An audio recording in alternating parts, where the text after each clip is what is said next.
ज्ञानाञ्जनशलाकया चक्षुरुन्मीलितं येन तस्मै श्रीगुरुवे नमः।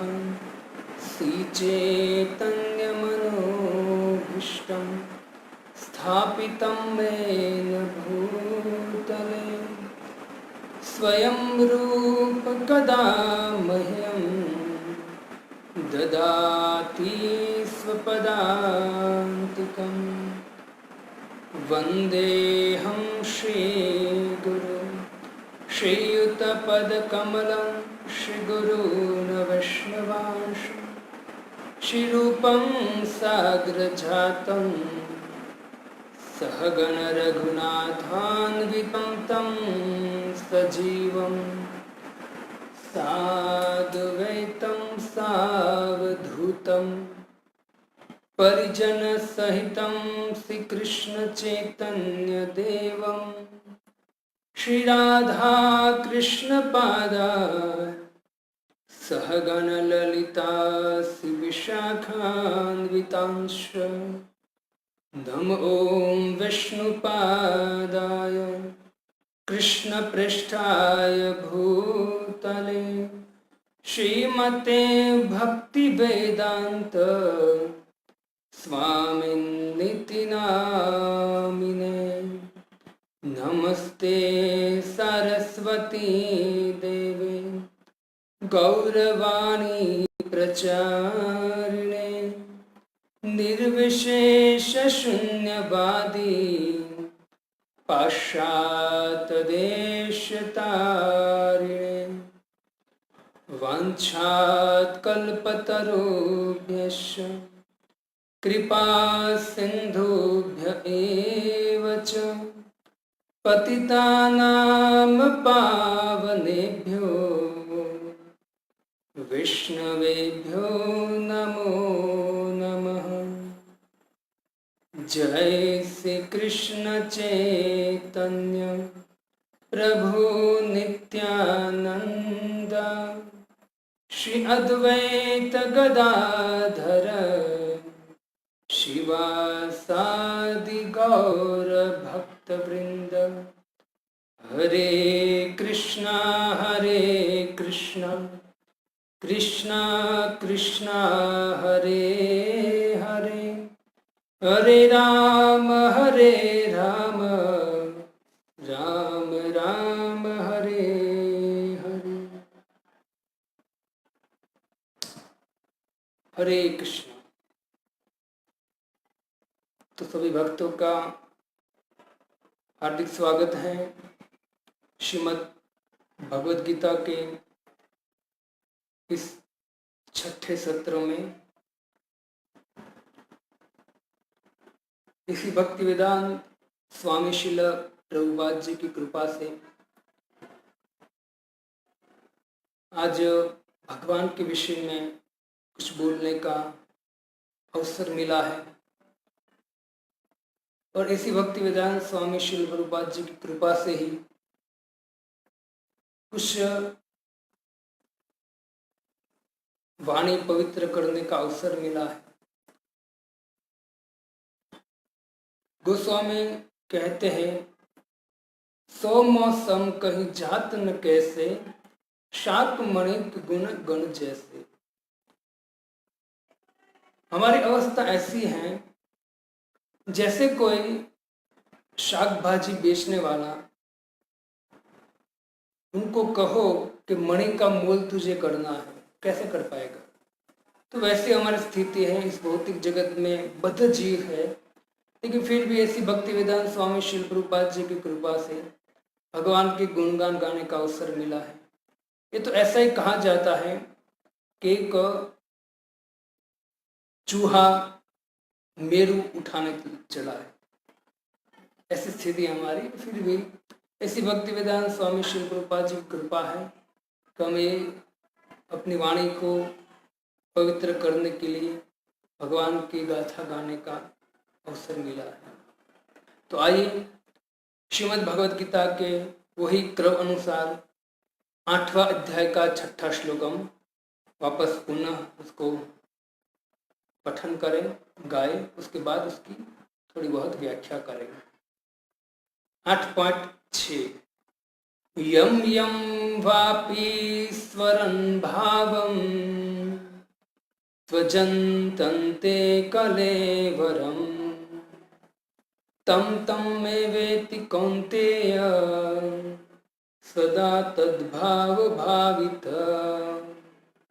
यम यम वापि स्मरन् भावं त्वजन्तन्ते कलेवरम् तं तमेवेति कौन्तेय सदा तद्भाव भावित यम यम वापि स्मरन् भावं त्वजन्नन्ते कलेवरम् तं तमेति कौन्तेय सदा तद्भाव भावित।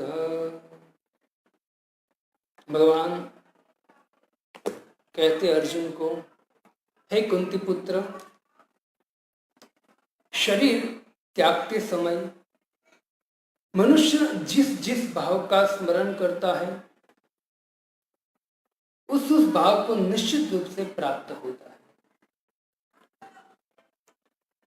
जैसे भगवान ने कल कहा कि अंत काले कोई मेरा स्मरण करता है तो मद भाव, मेरे भाव को प्राप्त करता है। लेकिन हे अर्जुन, इस श्लोक में कि अगर कोई व्यक्ति अंत समय में मेरा स्मरण नहीं करता है और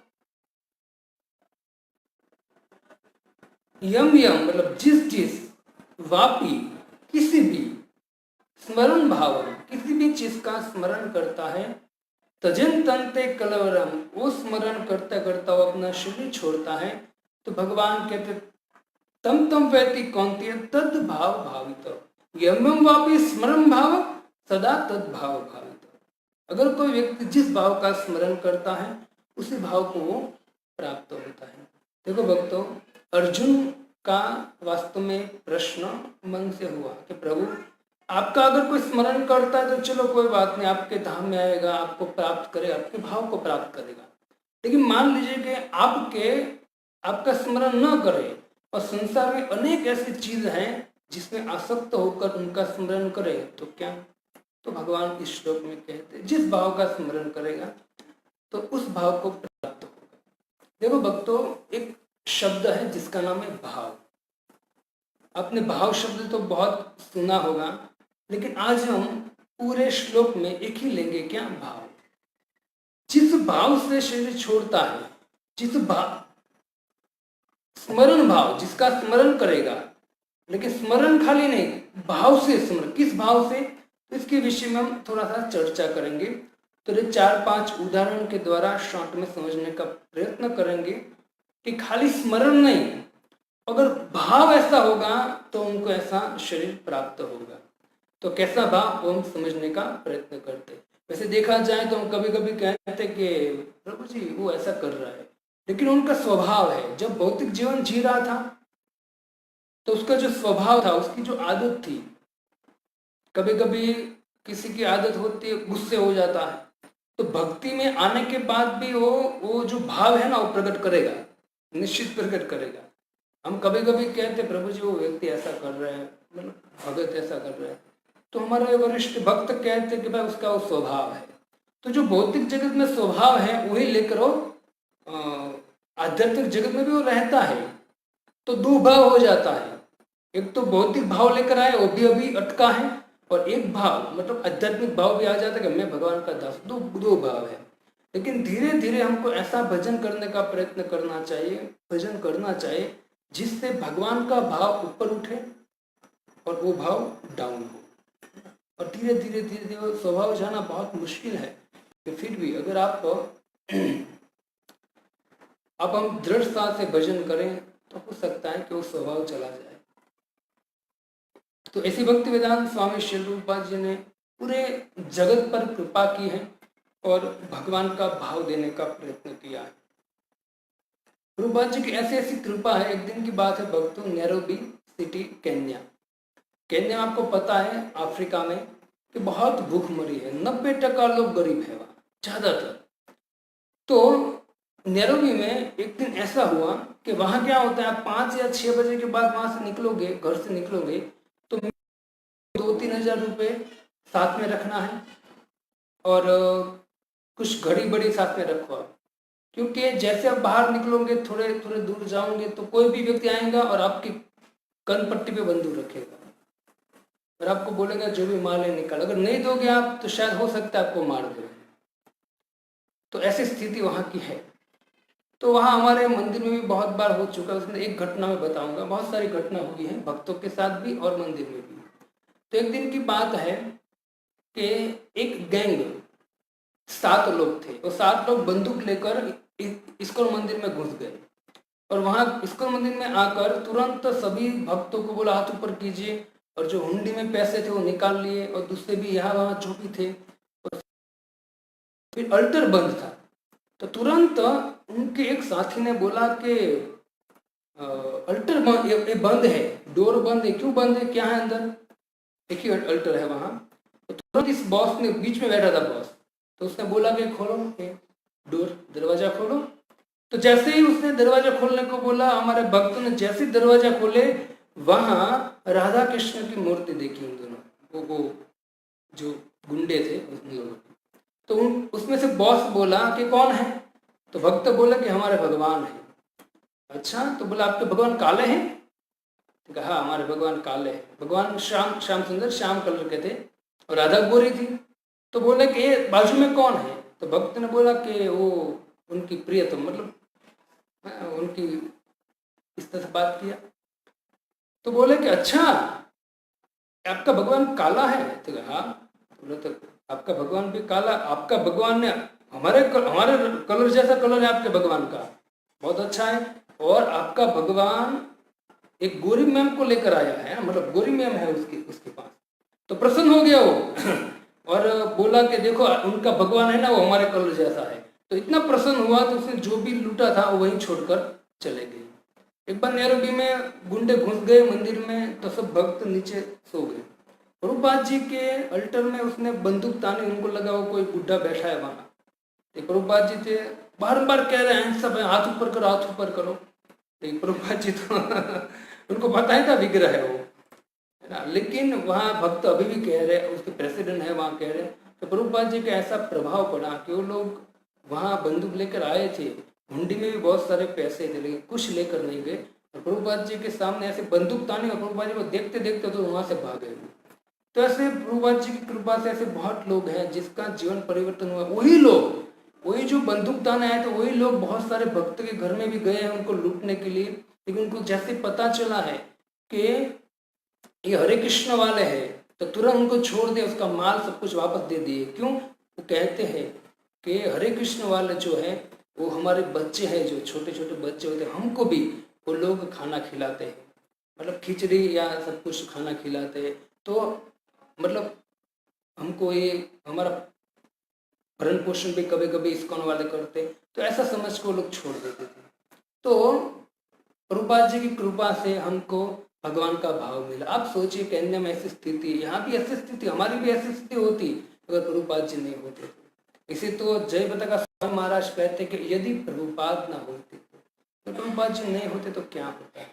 तो प्रभुपाद जी ने हमारा भौतिक भाव छुड़ाकर हमको आध्यात्मिक भाव देने का प्रयत्न किया, भगवान का भाव देने का प्रयत्न किया है। तो इसलिए हमको दिन रात विचार करना चाहिए, हम प्रभुपाद जी के हैं और हम कभी चुका नहीं सकते, लेकिन हाँ प्रभुपाद जी को प्रसन्न कर सकते हैं। कैसे? प्रभुपाद जी कहते हैं कि आप मेरे ग्रंथों का प्रचार कीजिए और आप समाज में जाकर भगवद गीता भागवतम का प्रचार कीजिए और आप 16 माला कीजिए और भगवान का स्मरण कीजिए। तो इस तरह से हम करते रहेंगे, प्रभुपाद जी निश्चित प्रसन्न होंगे। तो जिस भाव का स्मरण कोई व्यक्ति मरते समय करेगा उस भाव को प्राप्त होगा। अब भाव क्या है वो समझने का प्रयत्न करते। जैसे एक उदाहरण मैं देता हूँ, जड़ भरत, तो आपको पता ही है। लेकिन हमको पता है कि जड़ भरत महाराज ने आखिर में किसका स्मरण किया? हिरण का स्मरण किया और वो चले गए। लेकिन हिरण का स्मरण किया इतना नहीं था, हिरण का भाव का स्मरण किया किसने? जड़ भरत महाराज ने। तो भाव क्या है?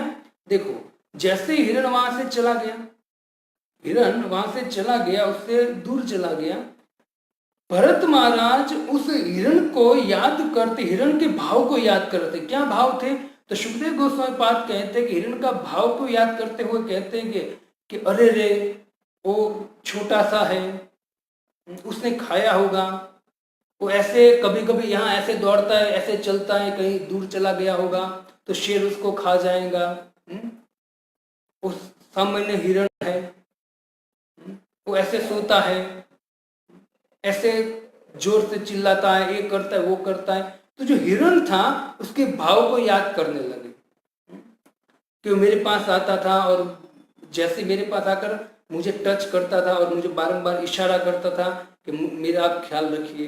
तो बारंबार जड़ भरत महाराज वो हिरण का भाव याद कर रहे थे, कैसे खाता था, कैसे सोता था, कैसे पीता था, कैसे दौड़ता था, कैसे ये करता वो करता था। तो खाली हिरण का स्मरण नहीं, हिरण के भाव का स्मरण कर रहे थे।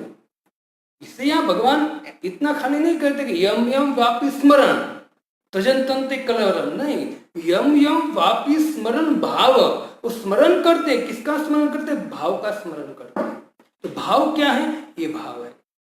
हिरण ने खाया होगा, हिरण ने पिया होगा, हिरण ने ये किया होगा, ऐसा करता था, वैसा करता था। हिरण की जो एक्टिविटी थी, वो जो भाव था, वो एक्टिविटी जो है, वो एक्टिविटी याद, वो भाव को याद करते थे। और भाव को याद करते करते करते करते जड़ भरत महाराज है, उसने अपना शरीर छोड़ा। और जिस भाव का स्मरण था, किसके भाव का स्मरण था? खुद के भाव का नहीं, हिरण के भाव का स्मरण था। तो वो भाव उसमें आ गया। लेकिन भक्तों, उसने ऐसा भजन किया था भागवतम में कि उनको दूसरा शरीर हिरण का मिला, लेकिन फिर भी उनको स्मृति थी। तो इस तरह से कहने का मेरा तात्पर्य कि भाव बहुत मुख्य है। इसलिए यहाँ भगवान स्मरण भाव, जिस भाव का स्मरण करोगे, स्मरण जिस भाव का करोगे, उस भाव को आप प्राप्त होगे। तो जड़ भरत महाराज ने स्त्री भाव का हिरण के भाव का स्मरण किया, हिरण बने। हिरण के भाव का स्मरण किया तो हिरण बने। दूसरा उदाहरण भागवत में पुरंजन, चौथे स्कंद में पुरंजन राजा है, राजा थे। उसकी जब मृत्यु हुई ना, मृत्यु के समय वो विचार कर रहे थे, वो स्मरण किया उसने कि जो मेरी पत्नी है वो सभी बच्चों का कैसे भरण पोषण करेगी, वो अपने कुटुंबी जनों को कैसे अच्छी तरह से सेटिस्फाई कर पाएंगी। जब भी मैं खाने बैठता हूँ तो मेरे खाने के बाद ही वो खाती है, मैं जब स्नान कर लेता हूँ मेरे स्नान के बाद ही वो स्नान करती है। जब भी मैं बाहर जाता हूँ मुझे दहलीज तक छोड़ने आती है, और जैसे मैं जाता हूँ मेरे विरह में रोने लगती है। और जब तक मैं आता नहीं हूँ तब तक वो मेरे मुझे याद करती रहती है, मेरे विरह में रोती रहती है। वो एक करती वो करती है, क्या होगा, मैं चला जाऊंगा तो इतने बच्चों का भरण पोषण कैसे कर पाएंगी। और जो हमारे घर वाले हैं, है ना, उसको भी वो कैसे अच्छी तरह सेटिस्फाई करेगी, वो अकेली क्या करेगी, ये करेगी, वो करेंगी। जब भी मैं उसको डांटता था तो कभी भी उसने सामने एक शब्द नहीं बोला है, वो डांट सहन कर लेती थी और मुझे स्वामी समझती थी, और स्वामी समझ के दिन रात मेरी ऐसी सेवा करती थी। मैं ये मांगता था तो ये देती थी, वो करती थी, वो करती थी। तो पुरंजन महाराज जो है मरते समय वो स्त्री जो है उनकी पत्नी, उनके भाव का स्मरण कर रहे थे। खाली ऐसा नहीं था कि उनके चेहरे का स्मरण कर रहे थे, नहीं, उनके भाव का स्मरण पुरंजन महाराज कर रहे थे कि ऐसे कर रही थी, ऐसे करती थी, ऐसे करती थी, बच्चों को ऐसे सेटिस्फाई करती थी, मेरे साथ ऐसे प्रेम करती थी, ये करती थी, वो करती थी, है ना। तो जो उनकी पत्नी है, उनकी पत्नी का जो भाव है, किस तरह से उसकी एक्टिविटी थी, उस भाव को वो याद करने लगे। अनेक भाव का उदाहरण, मतलब अनेक भाव दिए भागवतम में, वो सभी भाव का स्मरण करते गए करते गए करते गए। वो स्त्री मतलब पत्नी के, स्त्री के भाव का स्मरण करते करते करते करते उसकी मृत्यु हुई। जैसे कहा जाता है कि पुरंजन महाराज, चौथा स्कंद आप खुद पढ़ सकते हो, पुरंजन महाराज हैं, वो अपनी पत्नी मतलब स्त्री का भाव का स्मरण करते करते शरीर त्यागा, तो उनको एक स्त्री का शरीर मिला। बहुत बड़ी कथा है। उनको फिर पता चला कि अरे मैं एक स्त्री का स्मरण किया तो मुझे स्त्री बनना पड़ा। तो बहुत बड़ी और कथा है। तो कहने का मेरा तात्पर्य और है कि ये जो भाव है वो मुख्य है। खाली ऐसा नहीं था पुरंजन महाराज ने अपनी पत्नी बहुत सुंदर थी तो उसके मुख का या उसके शरीर का दर्शन करते करते मतलब उसका स्मरण करते करते चले गए, नहीं।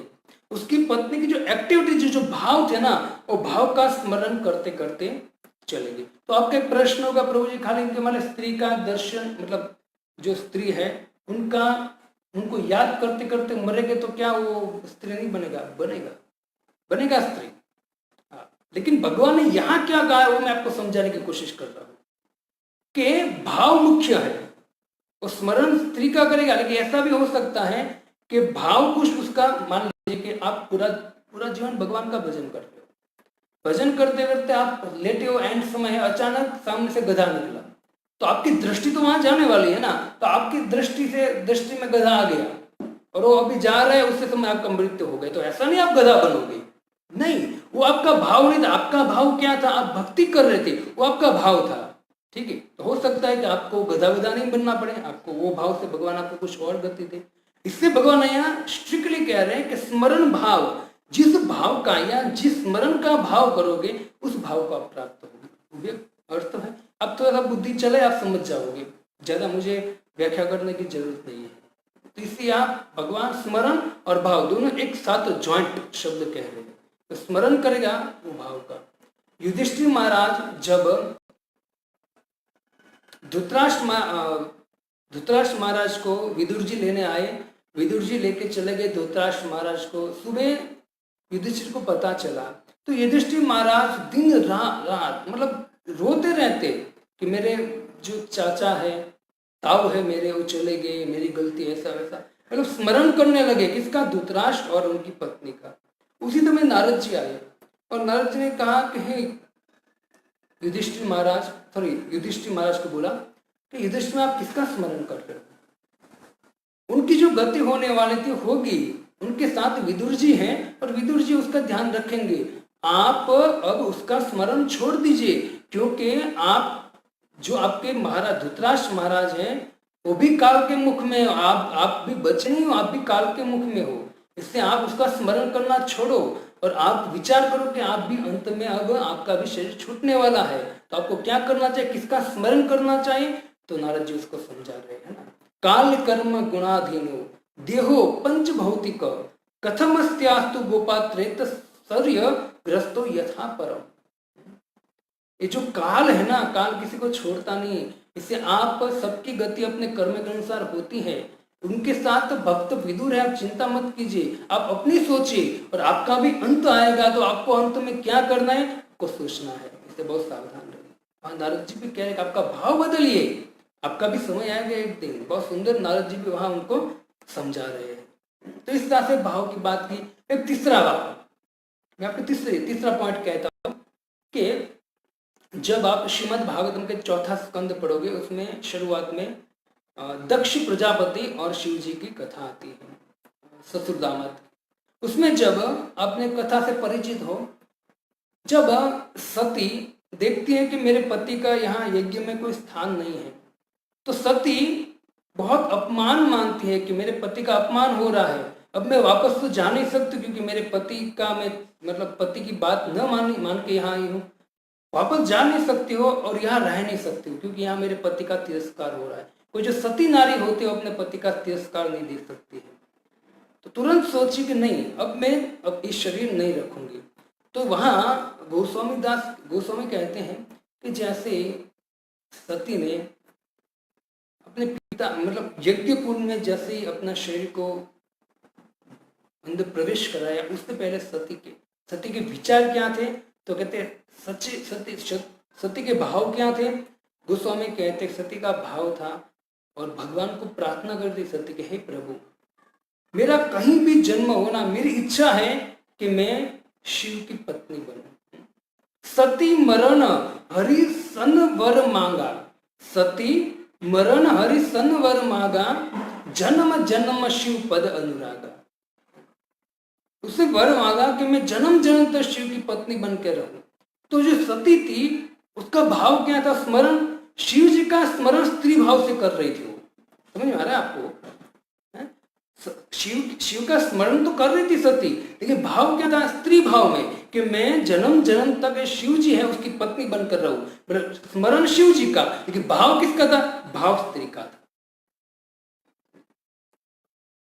स्मरण शिव जी का, कि शिव जी की पत्नी मतलब भाव, स्त्री का भाव था कि स्त्री का भाव लेकर आओ। इससे तुरंत देखा जाए तो हिमालय की पुत्री पार्वती के रूप में सती का जन्म हुआ। तो कहने का तात्पर्य है कि शिव जी का स्मरण कर रहे थे, लेकिन भाव स्त्री का था। उसके भाव स्त्री का होने के कारण उनको तुरंत स्त्री का शरीर मिला। तो ये भी एक सुंदर पॉइंट दिया गया है, स्त्री भाव। तो यहाँ कहा गया है कि आप जिस भाव का स्मरण करोगे ऐसा भाव का आपको शरीर निश्चित मिलेगा। ठीक है। चौथा एक उदाहरण है राजा पुररवा। आप 8वां स्कंद पढ़ोगे श्रीमद् भागवतम का, 9वां स्कंद, 9वां स्कंद, तो उसमें पुरंजन महाराज की कथा है, पुररवा महाराज की। और पुररवा महाराज उर्वशी जो अप्सरा थी उस पर बहुत आसक्त थे। 9वां स्कंद और 14वां अध्याय। वो एक स्त्री जिसका नाम था उर्वशी, जो स्वर्ग की टॉप मोस्ट अप्सरा है, उनके साथ बहुत आसक्त थे महाराज। उर्वशी उनको छोड़कर चली गई, लेकिन जो पुररवा महाराज थे तो पुररवा महाराज वो उर्वशी को याद कर रहे थे। स्त्री का स्मरण मतलब उर्वशी का स्मरण, उसके विरह में स्मरण करते करते भाव क्या था? पुरुष का भाव, पुरुष का था, और उस स्त्री को स्मरण कर रहे थे। और स्मरण करते करते जैसे उसने शरीर छोड़ा तो कहते हो गंधर्व लोक को प्राप्त हुए थे। मतलब जहां उर्वशी रहती थी उसी लोक में वहां गए और वहां भी वो क्या बने? पुरुष बने। क्योंकि उर्वशी का स्मरण था, लेकिन भाव किसका था? कि भाव पुरुष के भाव से स्मरण कर रहे थे, इसे उनको कौन सा शरीर मिला? पुरुष का शरीर मिला, है ना। तो आपने ये जो दृष्टांत सुने, पुरंजन महाराज ने एक स्त्री का स्मरण किया। पुरंजन महाराज ने एक स्त्री का स्मरण किया, तो पुरंजन महाराज ने स्त्री भाव का स्मरण किया, तो पुरंजन महाराज को स्त्री बनना पड़ा। सती ने भी स्त्री भाव का स्मरण किया, तो उसको भी स्त्री बनना पड़ा।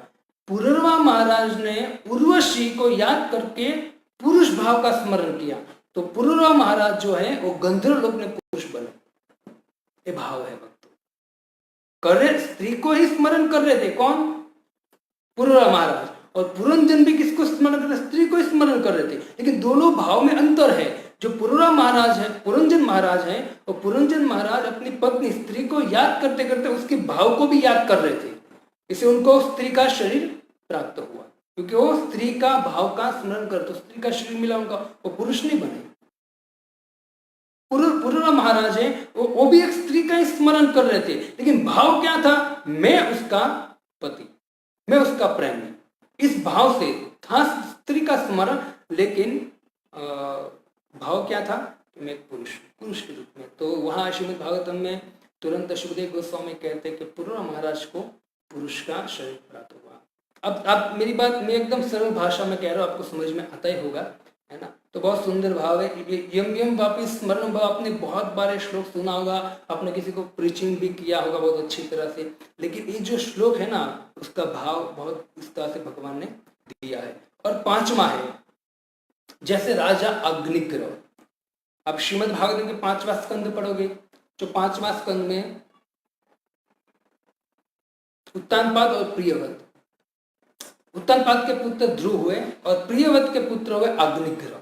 और अग्निग्रह को ब्रह्मा जी ने एक अप्सरा दिया था जिसका नाम था पूर्वचित्ती, और पूर्वचित्ती को दिया, और पूर्वचित्ती देने के बाद बोला इसके साथ शादी कर दी, और जैसे बच्चे हो जाएंगे तो पूर्वचित्ती तेरे मतलब इस पृथ्वी लोक को छोड़कर वापस हो मेरे धाम में आ जाएंगी, ऐसा बोला था ब्रह्मा जी ने।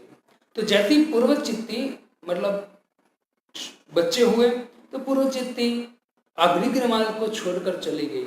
वहां कहते हैं 5.2 में कि अग्निग्रह महाराज प्रियव्रत के पुत्र जो है वो पूर्वचित्ती का अप्सरा चले जाने पर उसके विषय में ही सोचते, विचार करके उसके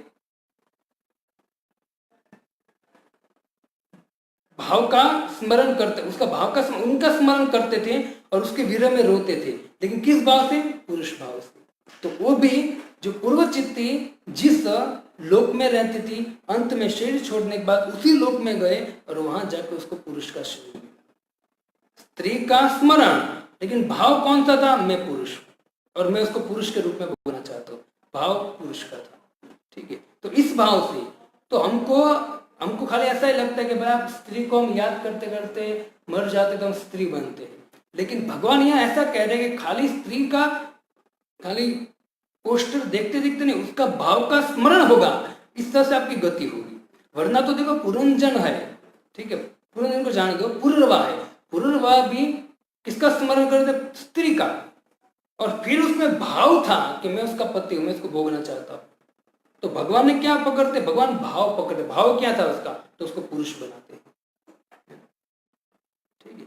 तो इस तरह वो भी पुरुष कब बनेगा? मान लीजिए स्त्री का स्मरण का पुरुष कब बनेगा? पुररा महाराज, पुरंजन महाराज है, अग्नि महाराज है, वो ऊपर के लोक में गए और पुरुष बने। तो ऐसा नहीं था बहुत पाप कर रहे थे और अपना स्मरण रखा के स्त्री से मैं आ सकता हूँ तो मैं उसको भोगना चाहता हूँ, उसको पुरुष का शरीर मिला, नहीं। वो भी देखिए पुरंजन महाराज है, अग्नि महाराज है, पुरंजन, वो सब ने बहुत बड़ी बड़ी तपस्या किया था, यज्ञ किए थे, तब जाके भगवान ने उसको गति दिया है। बाकी ऐसा मत समझिए बहुत पाप हम करेंगे और अंत में कोई स्त्री का, अच्छी स्त्री का स्मरण करते करते और ऐसा भाव रखेंगे कि मैं उसका पति बनूं, प्रियतम बनूं, तो हमको पुरुष का शरीर मिलेगा। नहीं, ये नहीं। इसको सिद्धांत के साथ समझने का थोड़ा सा कठिन है, इस समझने का प्रयत्न करो इसको। तो भगवान ये आज मैं इस श्लोक के बारे में बहुत विचार कर रहा था, उसमें स्मरण और भाव दोनों है, तो इसके विषय में चिंतन करते करते मुझे 5-6 पॉइंट्स मिले हैं इस तरह से। अब देखिए, विचार कीजिए, कोई व्यक्ति अगर सामान्य स्त्री का स्मरण करता है, उसके भाव का स्मरण करता है, तो भी भगवान उनको ऐसी गति देते हैं। तो विचार कीजिए, अगर कोई व्यक्ति अनंत कोटि ब्रह्मांड के अधिपति भगवान श्री कृष्ण अखिलेश्वर स्मरण करेंगे उसके भाव का, तो विचार कीजिए उनका गति क्या होगा।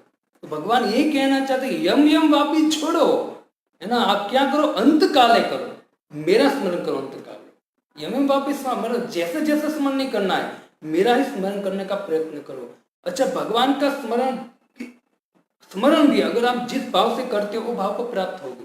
प्रभुपाद जी कहते हैं कि सखा भाव में करोगे तो आप उनके सखा बनोगे, भगवान का स्मरण करके और सखा भाव का स्मरण करोगे तो आप साख्य भाव में उसके साथ खेल सकते हो, सखी भाव में, मंजरी भाव में, पिता के भाव में तो नंद बाबा के जैसे पिता बनोगे आप उनके, माता भाव में यशोदा बनोगे, गोपी भाव में गोपी बनोगे, है ना। जैसे आप ब्रह्म संहिता में देखिए, ब्रह्मा जी कहते हैं, ब्रह्म संहिता के अंत में ब्रह्मा जी कहते हैं, यम क्रोध काम सहज प्रणयादि भीति वात्सल्य मोह गुरु गौरव सेव्य भावे संचित तद तद शं तनुमा पुरेते गोविंदमादि पुरुषम तमहं भजामि। मतलब कोई काम, क्रोध, सहज स्नेह, भय, वात्सल्य, मोह, श्रद्धा, सेवा, ऐसे अनेक भाव से जो स्मरण करता है भगवान का,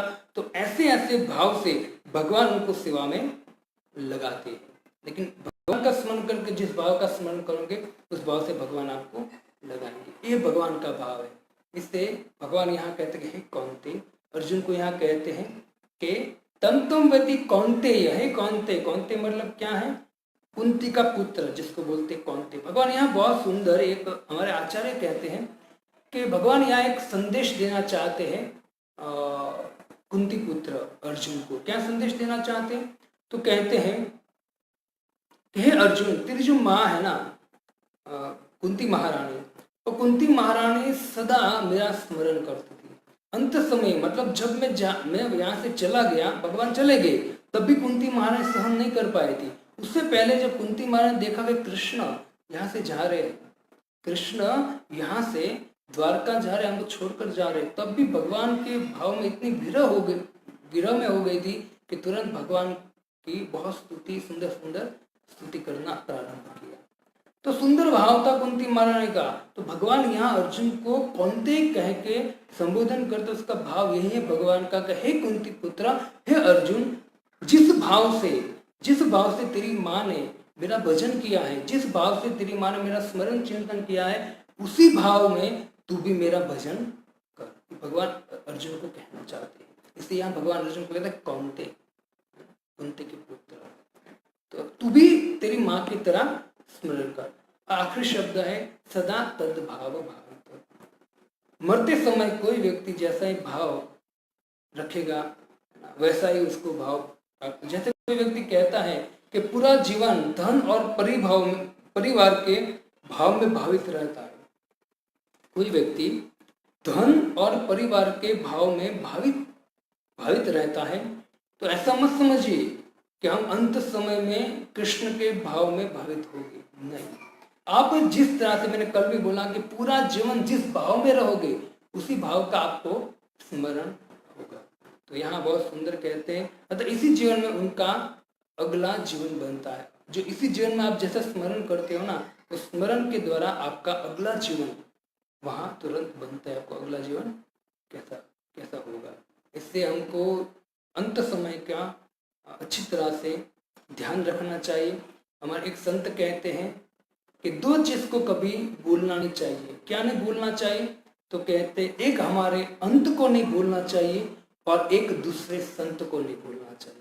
अगर आपको दोनों याद है, संत और अंत, है ना, तो निश्चित आपके ऊपर भगवान की कृपा है और निश्चित आपकी गति बहुत उच्च होगी। क्योंकि जिसको भी अपना अंत मतलब मृत्यु निश्चित है, तो मृत्यु समय क्या करना चाहिए? और दूसरा याद है संत, है ना, कि संत को पूछना चाहिए। और संत जो है वो संत की शरण में जाता है, तो संत सिखाएगा कि वास्तव में मरते समय हमको किसका स्मरण करना चाहिए, किसका भाव का स्मरण करना चाहिए, संत सिखाएगा। और संत की कृपा से वो व्यक्ति निश्चित, भगवान ने जो कहा है कि अंत समय मेरा स्मरण करो, वो संत के पास सीखेगा। इसे भक्तों, अंत और संत वो दोनों को कभी आप भूलना मत। जो व्यक्ति अपना अंत भूल गया है वो व्यक्ति निश्चित अहंकारी हो जाता है। जो भी चीज है वो सोचता है कि मेरा है, मेरी भोगने की वस्तु है, और शरीर को अपना मानता है, तो व्यक्ति निश्चित दुर्गति में जाएगा। अज्ञान के कुएं में चला जाएगा वो व्यक्ति। इससे कभी भी अंत नहीं भूलना चाहिए।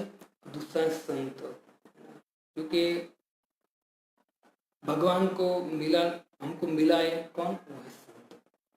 ऐसे संत को नहीं भूलना चाहिए। ऐसे संत को संग करना चाहिए जो हमको भगवद गीता, भागवतम और हमको बढ़ाने का प्रयत्न करें और अपने जीवन को सार्थक कराएं। तो अंत समय में स्वभाव हमारा जो है भौतिक स्वभाव वो बदल कर स्वभाव भगवान के लिए करना चाहिए। और कैसा स्वभाव करना चाहिए? एक ही काम करना है हमको पूरे जीवन भगवान के भाव में अगर स्थित रहना है तो क्या करना पड़ेगा? हरे कृष्णा कृष्णा कृष्णा हरे हरे, हरे राम राम राम हरे हरे। हमको भगवान का नाम का चिंतन करना चाहिए।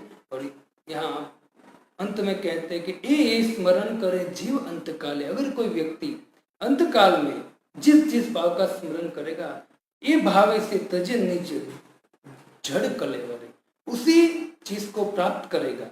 अगर जड़ चीज का अगर कोई चिंतन करता है तो व्यक्ति जड़ चीज को ही प्राप्त करेगा, है ना।